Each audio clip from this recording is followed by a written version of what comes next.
ఒక జన్మంతా చెయ్యవలసిన సాధన ఒక్క శివరాత్రి నాడు చేస్తే చాలు. ఇక ఇంతకన్నా నువ్వు ఉపాసన చేయడానికి తేలికైనటువంటి రోజు రాదు. ఎందుకని? ఆయనే జ్ఞానజ్యోతిగా ఆవిర్భవించాడు. యావత్ బ్రహ్మాండం నిండిపోయేటటువంటి జ్యోతిర్లింగంగా వచ్చాడు. ఈ రోజున ఎవరు నన్ను ఉపాసన చేస్తారో, ఎవరు జాగరణ చేస్తారో వాళ్ళని నేను అనుగ్రహిస్తానన్నాడు.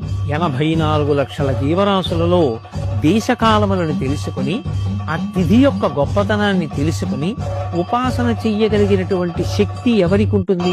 ఒక్క మనుష్య ప్రాణికే ఉంటుంది. అందుకే జంతువునాం నరజన్మ దుర్లభం.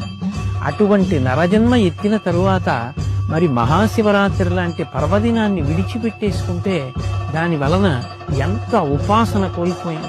అలాగే మహాశివరాత్రి ఒక సంవత్సరాన్నంతటినీ కూడా ఒక రోజుగా